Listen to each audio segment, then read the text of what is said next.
So, my usual welcome is atheists, free thinkers, skeptics, agnostics, naturalistic scientists, whatever you call yourself, you're welcome here. And we embrace the name atheist because we don't believe in anything supernatural. So that's what it means. And my talk today is titled, Can Water Have Feelings? So someone wrote on the Facebook page that just because atheists don't believe in God doesn't mean that they can't believe in magic. And, you know, that got me, the question for me is, well, why would someone want to believe in magic? I think it depends on how you're defining magic, but we make a distinction here between magic and wonder. So if what you really mean is magic, then magic is the exact opposite of scientific naturalism. Most atheists embrace scientific naturalism, or just accepting the world as it is. Magic is a big topic. There are at least 40 different types of magic. It's important for atheists to know all of them. This is very important for playing Dungeons and Dragons, for example. But I'm going to narrow the talk to energy manipulation magic. And energy manipulation magic is the belief that you can use a magic spell to manipulate nature. So some people don't even realize that this is a branch of magic, and they just believe that it's something that is, you know, scientifically true. And so that's what I'm hoping that we'll have a chance to talk about. So I want to talk about the case of Masaru Emoto. Masaru Emoto believed that he could influence the molecular structure of water, not only him, but people could, through energy. And he wrote a book called Hidden Messages in Water. He actually wrote about a dozen books. But Hidden Messages in Water made it to 13 on the New York Times advice books list and sold over 400,000 copies. It was also featured in the movie What the Bleep Do We Know? Is anybody here familiar with that book, that movie? And that movie sold over 1 million copies. So that's kind of the reach of this idea.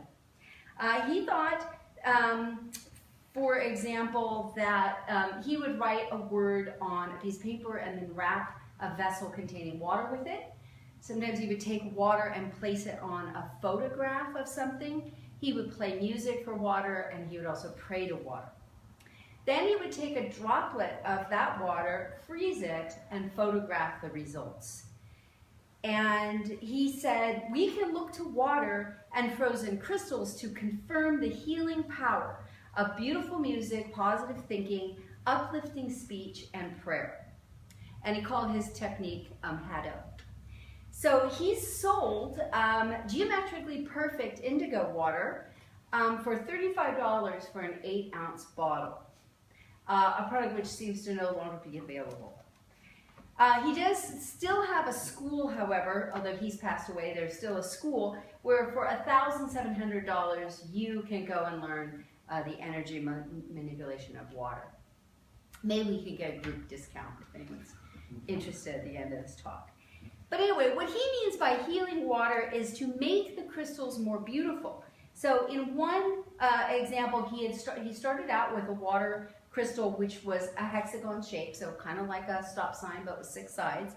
And then after he prayed and froze the water and photographed it, it now had developed some spiny, intricate, lacy pattern that you would associate with a snowflake. So here's a picture of like the before and after of what he's doing with this water, okay? So this got me interested in understanding more about, you know, how ice crystals form. And it turns out that there's a physics professor at, that has a database of all kinds of ice crystals. And if you have a chance to look at all this stuff about ice crystals, you will be really amazed at how wonderful ice crystals are. No woo required. And I think that, in fact, some of the way that we fall prey to this kind of thing is that we don't have a chance to just actually see, like, to know the natural variance of water, right?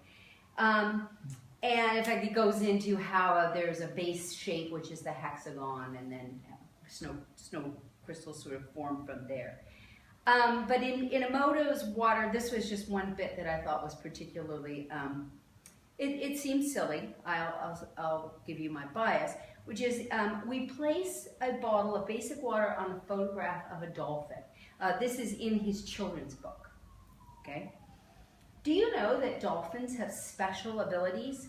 Dolphins are amazing, and the water crystal seems to realize this too. And then he has before and after pictures showing how the water got amazing after being exposed to the dolphin. So I don't think that Emoto was actually trying to dupe anyone by manipulating these samples, but I think he just, had a sincere belief, and here he is, he's running his experiments. In an interview I found, he said, "I did not start out with a modern scientific background. I did not know the limit of science to stop me from giving this research a chance." Okay, so he's not doing science, but did anyone ever apply science to replicating this work? And it turns out, yes. There's a scientist named Dean Radin who did a double-blind research study, and he published it in Explore, the Journal of Science of Healing. And he says, the double-blind paper we published was peer-reviewed, and it showed a statistically significant difference between water exposed to intention versus water set aside as a control. So I followed up by reading the study, and the study seems to show that 100 people found that the water samples which had been exposed to intention were aesthetically more pleasing than the water that had not been exposed to intention. So they didn't know what they were looking at, and they selected which ones were more beautiful, and it turned out it was the ones that had been exposed to intention. So the fact that he could expose water to intention and change the appearance of water is a remarkable claim. And this is what we say when you make a remarkable claim, you need extraordinary proof to kind of back it up.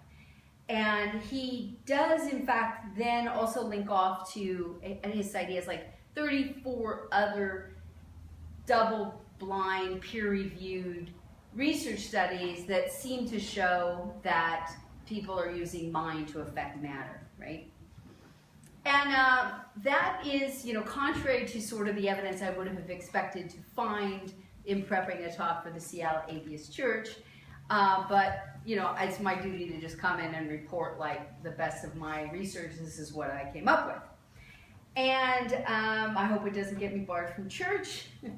But that's what I was able to find on this subject, okay? It's interesting that Bob is here today because I did comment to my husband. I said, maybe I need to do for New Age woo what Bob has done for, old-time religion, which is take on some of these extraordinary claims and then try to figure out,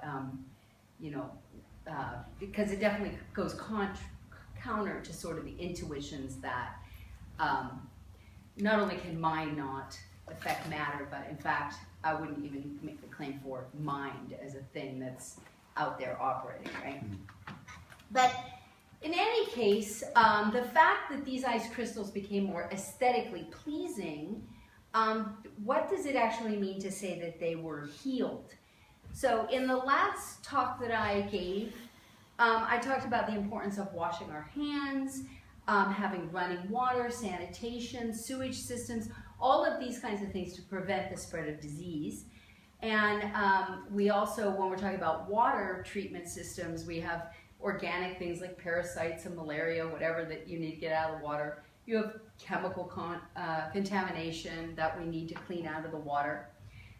Because 780 million people do not have access to the clean water that they need. 780 million people is a number of on the order that the average human being can't really relate to it. And so there's this great documentary called Flow. Has anyone seen Flow? So it's about basically a fight over the world's water supply. And so the first thing I would sort of say about this whole water healing thing is whether or not somehow they are manipulating these water crystals which I'm still skeptic of, it doesn't really address the issue of water at a global scale that water need. And so there's that. And then the other thing is that as I thought about this, something else kind of came to me, right? This idea of healing the water. But he doesn't mean actually like cleaning water of parasites and contamination and whatever. He means like healing the water, and that people can be healed by drinking this water, right? He says at some point, you can be like a crystal inside. And one of the things that I started to wonder about is if we as people have so internalized the idea that something is wrong with us, that we need to be healed, that is why we're responding to this. Because he wants to heal perfectly good bodies with perfectly good water. And we need to heal, obviously, if we're sick, and we need to clean up water that's actually dirty. But just my picture for this is just a healthy kid drinking water, and it says, quit trying to fix me, I'm not broken, right? This idea of healing, why would we even need that? That's the whole thing that I also want to call into question. And so, so finally, I want to talk about recognizing pseudoscience, and because part of the thing for me is, now I'm looking, so first a lot of people just accepted that this is real. Gwyneth Paltrow was promoting the book, probably without doing a lot of research into, what is actually the claim here. And I had kind of my own thoughts on how to recognize pseudoscience, okay? And I want to add one more thing to it, which is as I'm looking at these studies, part of the thing is that there was a lot of statistics given in the studies. And, I wasn't sure how to interpret some of what I was looking at, right? And I think that we, just like ordinary people, need to get better at being able to interpret and understand this stuff so that we don't get duped, basically, by something. Even if the person who's doing the duping is sincere in their beliefs, and they might still be selling something that's just a crazy idea.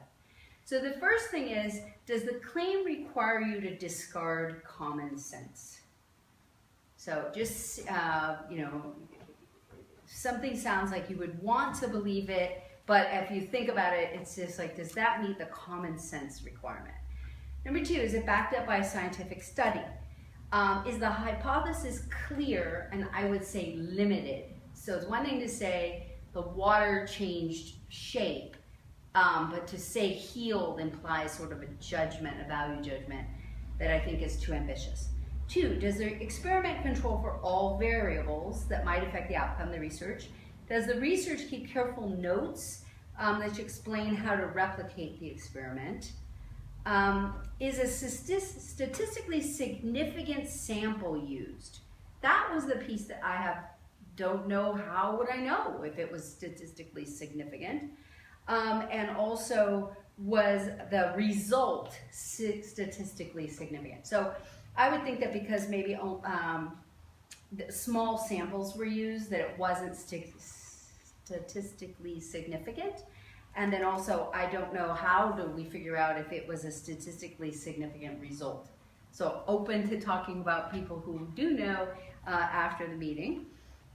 Is the study published in a peer-reviewed journal? And then even within that, there's probably some hierarchy of this is a more respected journal than this one. And again, sort of how does the average person know? Has the study been replicated by other research? And finally, if something has a whiff of woo, and someone is making a profit off it, I think it's especially important to see that somebody who doesn't have any financial profit to be made is also doing the research and coming up with the same results. So I would conclude by saying atheists believe in good because good works in non-mysterious ways. And that's it.